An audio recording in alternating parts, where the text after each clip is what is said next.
Hello hi welcome नमस्ते, मैं नाम ऋतिक और आज हम फिर से बात करने वाले हैं एक और इंटरेस्टिंग कंसेप्ट के ऊपर। तो ये वीडियो सेमेस्टर 5 के उन बच्चों के लिए मोस्ट इंपोर्टेंट होने वाली है जिनके पास सब्जेक्ट है इंटरमीडिएट माइक्रो इकोनॉमिक्स सेकंड। तो चलिए शुरू करते हैं आज की वीडियो और आज हम फिर से बात करेंगे एक और इंपॉर्टेंट न्यूमेरिकल क्वेश्चन के बारे में। और इस कंप्लीट सीरीज के नोट्स ऑलरेडी प्रिपेयर हो चुके हैं। जिन बच्चों को नोट्स परचेज करने हैं वो इसमें बजाय 9667836336 यहाँ पे व्हाट्सएप करके नोट्स ले सकते हैं। अब हम आते हैं आज के कंसेप्ट के ऊपर। तो जो हमारा आज का कंसेप्ट है वो है ये वाला क्वेश्चन। तो given a firm's demand function, एक फर्म की डिमांड फंक्शन क्या है, P equals to 100 minus 2Q and TC function हमारे पास क्या है 50 प्लस में 25Q, ये हमारे पास है। पहले इन दोनों फंक्शन को उतार लेते हैं। तो जो P बराबर है वो है 100 माइनस 2Q, ये हमारा डिमांड फंक्शन होने वाला है। और टोटल कॉस्ट का जो फंक्शन है वो कितना है हमारे पास 50 प्लस में 25Q। और क्या चीज़ हमारे पास यहाँ पे, calculate the profit maximising quantity and price. हमें क्या निकालना है, प्रॉफिट मैक्सिमाइजिंग क्वांटिटी कौन सी होने वाली है और प्राइस कौन सा होने वाला है। तो ये काम तुमने काफी बार किया हुआ है, लेकिन इसमें एक चीज और अच्छी इन्वॉल्व क्या है, assuming that firm spends a fixed cost on advertising, यानी कि जो फर्म है वो पैसा खर्च करती है एडवर्टीजमेंट में, और वो जिसकी वजह से हमारा डिमांड कर रहा है वो शिफ्ट कितना होता है P equals to 120 minus 2Q। और इस केस में हमें रिकैलकुलेट करना है प्रॉफिट मैक्सिमाइजिंग क्वांटिटी को भी और प्राइस को भी। तो ये चीज जो है इस क्वेश्चन को काफी यूनिक बना देती है और इंपॉर्टेंट बना देती है। तो आज हम ये भी डिस्कस करेंगे। अब पहले यहाँ पे देखते हैं, हमारे पास TC है, हमारे पास P है। मैंने आपको कहा था कि अगर आपको प्रॉफिट मैक्सिमाइजिंग क्वांटिटी या प्राइस निकालना है तो आपको MR बराबर दिखाना होगा MC के, वहां से आएगा हमारे पास।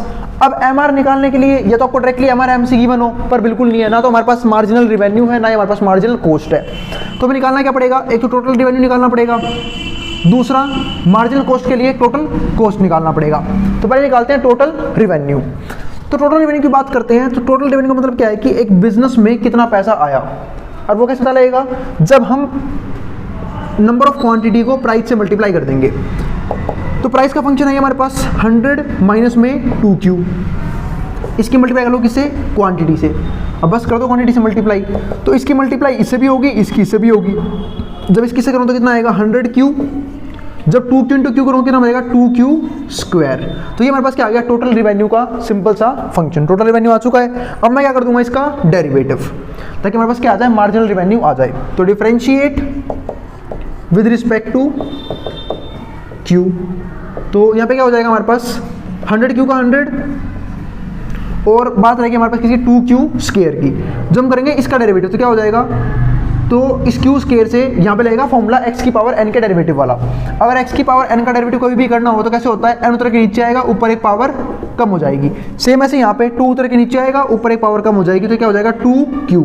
तो ये कितना हो गया 100 और यहाँ पे हो जाएगा कितना 4Q। तो ये हमारे पास क्या आ चुका है, इस फंक्शन का डेरिवेटिव, यानी कि ये हमारे पास आ चुका है मार्जिनल रिवेन्यू। तो हमने टोटल रिवेन्यू की हेल्प से अपना मार्जिनल रिवेन्यू निकाल लिया। अब हमें निकालना क्या पड़ेगा, मार्जिनल कॉस्ट। उसके लिए होना क्या चाहिए, टोटल कॉस्ट।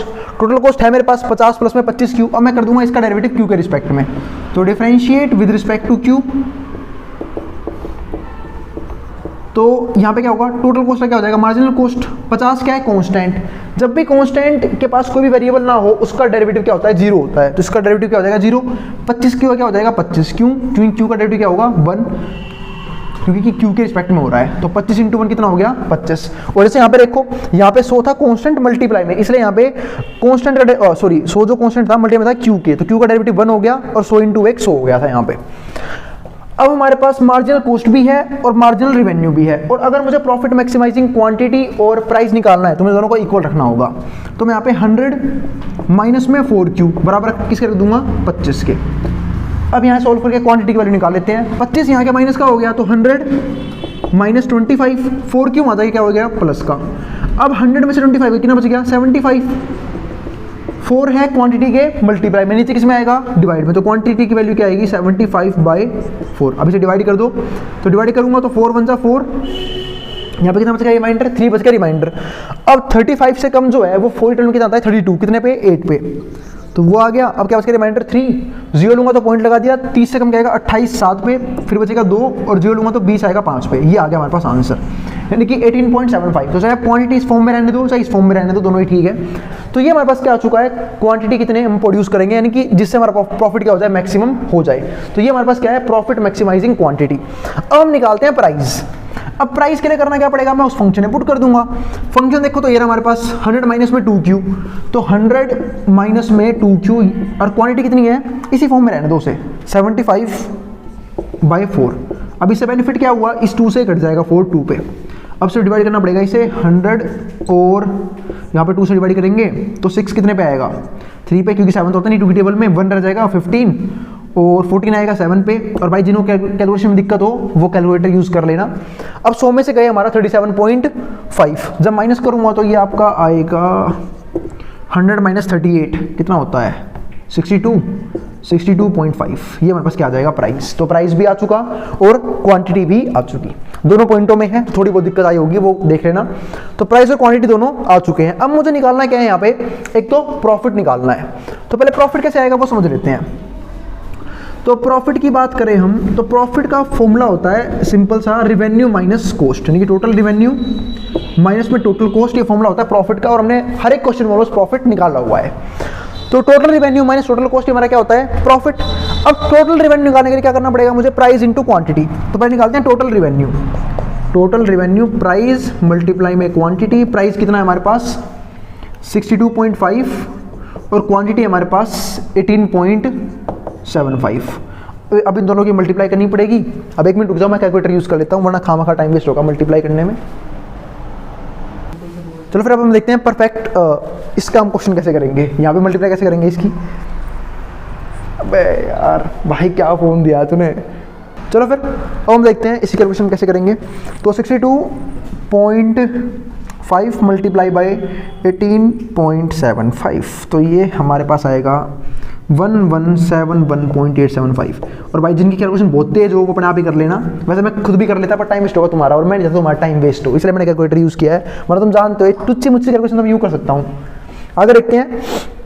तो ये हमारे पास क्या आ चुका है, टोटल रिवेन्यू। अब निकालते हैं टोटल कॉस्ट। टोटल कॉस्ट का फंक्शन है क्या हमारे पास, बिल्कुल है, ये रहा ऊपर।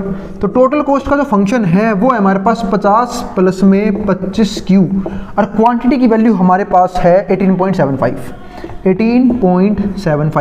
इसको कर लेते हैं सोल्व। 25 इंटू 18.75, ये फ़ोन 1 मिनट। अब देखते हैं तो 50, तो यहाँ पे आएगा 25 मल्टीप्लाई 18.75, ये आपका आएगा 468.75। दोनों को ऐड कर लो तो ये आपका यूँ ऐड कर दूंगा मैं, 8 + 0 8, 46 + 5 51, 518.75। ये हमारे पास आंसर है किसका, टोटल कॉस्ट का। तो हमारे पास रिवेन्यू भी आ चुका और कॉस्ट भी आ चुका। रिवेन्यू कितना है 1171। अब प्रॉफिट निकालते हैं। तो प्रॉफिट की बात करूँ तो रिवेन्यू कितना है हमारे पास 1171.875, और माइनस क्या करना है हमें इस केस में 518, यानी कि टोटल कॉस्ट माइनस करना है, खर्चा इतना आया 0.75। इसको माइनस करते हैं तो ये आपका आएगा 1171.875 माइनस में 518.75, ये आपका आएगा 653। तो आपका प्रॉफिट कितना आया 653.125। एक चीज़ ध्यान रखना, कुछ खास चीज़ें हम उतार लेते हैं। वो क्या, एक तो 653.125, ये आपका क्या आया है यहाँ पे प्रॉफिट। तो ये प्रॉफिट ध्यान रखना, प्रॉफिट हमारे पास आया 653, क्योंकि अब हमें कंपैरिजन भी करना है इसका। तो प्रॉफिट आपका आया इतना, तो ये प्रॉफिट हो चुका। बाकी वो चीज़ हमें मेजर करनी नहीं है इसके अंदर, क्योंकि अब हमारा जो डिमांड फंक्शन है वो चेंज होने वाला है। कॉस्ट फंक्शन सेम रहेगा क्योंकि कॉस्ट में कोई चेंज नहीं है। अब एडवर्टीजमेंट की वजह से जो है वो डिमांड फंक्शन इतना हो जाएगा, क्योंकि एडवर्टीजमेंट की वजह से कॉस्ट बढ़ती है, पर एक चीज़ जो है वो क्या बढ़ते हैं यहाँ पे, प्रॉफिट। क्यों, क्योंकि यहाँ पे मार्केट शेयर बढ़ जाता है। तो हम देखेंगे कैसे क्या इफेक्ट पड़ता है इसका। तो उससे पहले इसको जो उतार सकता है मैं बोर्ड के सामने से, फिर हम देखेंगे कि इस डिमांड फंक्शन का क्या असर पड़ेगा, जो नया वाला डिमांड फंक्शन है 120 माइनस 2Q का हमारे प्रॉफिट के ऊपर। अब इसको जो उतार सकता है मैं बोर्ड के सामने से। चलो फिर हम देखते हैं आगे क्वेश्चन सोल्व कैसे करेंगे। तो हमारे पास क्या है, उसने बोला assuming the firms spend a fixed cost on advertising. हमें मान के चलते हैं कि जो फर्म है वो एक फिक्स कॉस्ट जो है अपने एडवर्टीजमेंट में फर्क पड़ती है, जिसकी खर्च करती है, जिसकी वजह से जो हमारा डिमांड कर्व है वो शिफ्ट कहाँ पे हो गया 120 माइनस 2Q पे। तो अब जो हमारा प्राइस फंक्शन है वो चेंज हो रहा है, वो हमारे पास क्या है 120 माइनस 2Q। यानी कि आपने ध्यान से देखा होगा तो 100 से 120 हो गया बस। अब हमें समझना है कि इसके हिसाब से हमारा प्रॉफिट मैक्सिमाइजिंग क्वांटिटी और प्राइस क्या होने वाला है। तो देखो फिर से वही कंसेप्ट तो सेम रहेगा कि अगर मुझे प्रॉफिट मैक्सिमाइजिंग क्वांटिटी और प्राइस निकालना है तो मुझे MR बराबर MC रख के ही निकालना होगा, यानी कि मार्जिनल रेवेन्यू मार्जिनल कॉस्ट का इक्वल रख के निकालना होगा। और मार्जिनल रेवेन्यू निकालने के लिए टोटल रेवेन्यू चाहिए और मार्जिनल कॉस्ट निकालने के लिए टोटल कॉस्ट चाहिए। टोटल कॉस्ट तो हमारे पास है ही, लेकिन दिक्कत क्या है, मार्जिनल रेवेन्यू अभी हमारे पास टोटल रेवेन्यू हमारे पास नहीं है, जिसकी वजह से मार्जिनल रेवेन्यू नहीं निकाल सकते। तो पहले निकालते हैं टोटल रेवेन्यू। टोटल रेवेन्यू का जो फॉर्मूला होता है वो होता है बहुत सिंपल, वो क्या होता है, प्राइस मल्टीप्लाई में क्वांटिटी। अब प्राइस कितना है, सेम है, प्राइस हमारे पास जो चेंज हुआ है वो ये है, अच्छा sorry 120 minus 2Q, quantity same है हमारे पास, Q ही रहेगा यहाँ पे। आप इसको अंदर मल्टीप्लाई कर लो, इसकी मल्टीप्लाई इससे भी करोगे, इसकी से भी करोगे, तो Q into 120 Q, Q into 2Q minus में 2Q स्क्वायर। अब मैं कर दूंगा इस फंक्शन का डेरिवेटिव ताकि मेरे पास क्या आ जाए, मार्जिनल रेवेन्यू आ जाए, क्योंकि जैसे हम टोटल रेवेन्यू का डेरिवेटिव करते हैं तो मार्जिनल रेवेन्यू आता है, और जब हम टोटल कॉस्ट का डेरिवेटिव करते हैं मार्जिनल कॉस्ट आ जाता है हमारे पास।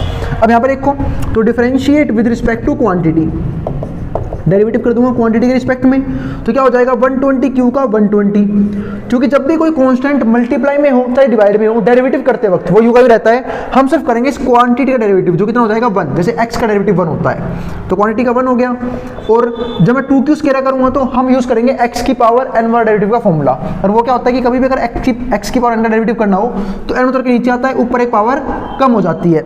सेम ऐसे यहाँ पे 2Q स्क्वायर से 2 कांस्टेंट मल्टीप्लाई में U का भी रहेगा, Q स्क्वायर से 2 उतर के नीचे आएगा, ऊपर एक पावर कम हो जाएगी, तो ये कितना हो जाएगा 120 माइनस में 4Q। तो ये हमारे पास क्या आ चुका है, हमारा मार्जिनल रेवेन्यू MR। तो चलो ये तो हमने निकाल लिया। इसके बाद हम क्या निकालेंगे, मार्जिनल कॉस्ट। हमारे पास टोटल कॉस्ट ये रहा 50 प्लस में 20Q, तो अब इसका डेरिवेटिव कर लेते हैं, differentiate with respect to quantity, derivative करूंगा क्वांटिटी के रिस्पेक्ट में, तो 50 क्या है, कांस्टेंट, जिसके पास कोई भी वेरिएबल नहीं है, तो उसका डेरिवेटिव क्या हो जाएगा 0, तो 50 का तो क्या हो गया 0, बात रही 25Q की, इसका क्या हो जाएगा 25। तो हमारे पास यहाँ पे मार्जिनल रेवेन्यू भी आ चुका है और हमारे पास मार्जिनल कॉस्ट भी आ चुका है। अब मैं दोनों को इक्वल रख दूंगा, तो यहाँ पे क्या हो जाएगा हमारे पास 120 माइनस में 4Q बराबर किसके आ गया यहाँ पे 25 के, तो ये आ गया। अब दोनों को इक्वल रख के क्वांटिटी निकाल लेते हैं, तो 4Q वहाँ चला गया, यहाँ पे माइनस में, वहाँ चल के प्लस का हो जाएगा 4Q, 120 25 यहाँ के माइनस का हो गया। अब 120 में 25 गए कितना आएगा 95, तो 95 आ चुका है। अब हमें क्या निकालनी है, क्वांटिटी की वैल्यू। 4 जो है वो यहाँ पे क्वांटिटी का मल्टीप्लाई में, नीचे किसमें आएगा डिवाइड में, तो 95/4 ये हमारे पास क्या क्वांटिटी की वैल्यू। पॉइंट में निकालना, पॉइंट में निकाल लो, तो 4 की टेबल में 9 तो आएगा नहीं, 8 कितने पे आएगा 2 पे, 1 रहेगा रिमाइंडर, तो 15 से कम क्या आएगा 12, वो कितने पे आएगा 3 पे, फिर बस क्या 3, 30 से कम 28 आएगा, वो आएगा 7 पे, और 2 0 लूंगा 20 आएगा 5 पे। और जिनको समझ नहीं आया भाई कैलकुलेटर यूज कर लेना, वरना आराम से साइड में लॉन्ग डिवीजन करके देख लेना, कोई दिक्कत नहीं है। मैं मानता हूँ तुम्हारी बच्चों ने थोड़ी मैथ कमजोर थी, तुमने नहीं पढ़ी है, कोई दिक्कत नहीं है उसमें, ठीक है, शर्माने की बात नहीं है, साइड में कर लेना कोई। यहाँ देखो 23.75 ये हमारे पास क्या है क्वांटिटी की वैल्यू, तो क्वांटिटी की वैल्यू आ चुकी है। अब मुझे निकालना क्या है प्राइस, प्राइस के लिए पुट करना पड़ेगा प्राइस के नए वाले फंक्शन में। तो प्राइस का जो नए वाला फंक्शन है वो कितना है 120 माइनस में 2Q, तो 120 यूं का यूं, अब 2Q क्वांटिटी की वैल्यू कितनी है हमारे पास यहाँ पे 23.75, या फिर मैं मान लेता हूँ 95/4। अब देखो इससे क्या हुआ, 2 से 4 गया 2 पे, 2 से काट लेते हैं 95, तो 8 कितने पे आएगा 4 में, 1 रहेगा रिमाइंडर, 15 आएगा नहीं, 14 कितने में आएगा 7 पे, 47.5 ये वैल्यू किसकी आ गई हमारे पास यहाँ पे, अभी आई नहीं है, 120 में से माइनस भी करना पड़ेगा इसे, तो ये तो सिर्फ सोल्व हुआ है, इसे माइनस कर लेते हैं, तो 120 में से गए 48, कितना बचेगा, इतना सोचना पड़ रहा है मेरे को भी, 70 नहीं 72.5, ठीक है भाई, बाकी चेक कर लेना। तो हमारे पास क्या है प्राइस की वैल्यू, तो करके देख लेते हैं ना साइड में, 120.0 47.5, पता लगे गलती कर दी फिर तुम कमेंट बॉक्स में कमेंट करोगे। 10 में से 5 गए 5, क्या ही लिया था, यहाँ पे क्या रह गया 119, 19 में 7 गए, 9 में 7 गए 2, यहाँ पर 11, 11 में 4 गए 7, अरे वाह सही क्या था, मैंने देखा, दिमाग पर भरोसा ही नहीं है मुझे अपने। 72.5 प्राइस हमारा क्या बिल्कुल सही है, तो प्राइस भी आ चुका, क्वांटिटी भी आ चुकी। अब निकालना क्या है टोटल रेवेन्यू, क्योंकि प्रॉफिट निकालना होगा, तो प्रॉफिट निकालने का जो फॉर्मूला होता है वो होता है, क्या होता है total revenue minus total cost. अब यहाँ लगेगी मेहनत, क्योंकि टोटल रेवेन्यू निकालना है अगर आपको, तो टोटल रेवेन्यू जो होता है वो क्या होता है price multiply by quantity. Price कितना आया, बिल्कुल मनहूस नंबर आया 72.5 पॉइंटों में, और और क्वांटिटी ये तो उससे भी खत्म है 23.75। अब इसकी मल्टीप्लाई करेंगे, कैलकुलेटर यूज करेंगे भाई, इतनी तगड़ी मल्टीप्लाई मैं ऐसे नहीं कर सकते, कैलकुलेटर यूज करते हैं इसके लिए। चलो अब देखते हैं आगे। मैंने सोचा क्यों खामा कैलकुलेटर यूज कर रहे, देखो मैंने साइड में कर दिया मल्टीप्लाई। तुम भी क्या याद रखोगे, मुझे मल्टीप्लाई करनी आती है। देखो ये रहा, ये मैंने मल्टीप्लाई कर दी है, ये मैंने किसी और से नहीं करवाई है, बिल्कुल भी खुद करी है। ये मल्टीप्लाई किसकी करनी थी, हाँ 23.75 की मल्टीप्लाई करनी है मुझे, 72.5 मैंने कर दिया है यहाँ पे। देखो पॉइंट के बाद 2 डिजिट इस तरफ है, 1 डिजिट इस तरफ है, कितने 3 डिजिट, तो पीछे से 3 डिजिट छोड़ना और पॉइंट लगा देना। तो ये आ गया हमारे पास क्या, टोटल रिवेन्यू कितना आएगा 1721.875, ये हमारे पास आ गया टोटल रिवेन्यू। अब दिक्कत क्या में निकालना क्या पड़ेगा, टोटल कॉस्ट, वो थोड़ा सा मेहनत का काम है यहाँ पे। अब देखो टोटल कॉस्ट का फॉर्मूला क्या है, ये रहा। पहले मैं इस फॉर्मूले को डालता हूँ। टोटल कॉस्ट जो है वो हमारे पास है TC 50 प्लस में 25 क्यू। अब क्यू कितना है हमारे पास, क्वांटिटी है हमारे पास यहाँ पे ये रही 23.75 है ना। अब इसके 25 से गुणा करनी है हमें, तो 25 से गुणा कैसे करेंगे वो थोड़ा सा सोचने वाली बात है। अब देखो कोई बड़ी बात नहीं, कोई चीज़ समझाता हूँ मैं यहाँ पे। एक काम कर लेते हैं, थोड़ा सा शॉर्ट ट्रिक अपनाते हैं यहाँ पे। अब तुम्हें थोड़ा सा शॉर्ट ट्रिक से समझाता हूँ। 4 से मल्टीप्लाई करते हैं, 4 से डिवाइड करते हैं, ठीक है। अब क्या हो गया, 25 चौक 100, 25 चौक 100 हो गया सीधा। अब 100 से जो है वो 0.2 कदम आगे चला जाएगा, तो ये कितना हो जाएगा 2375।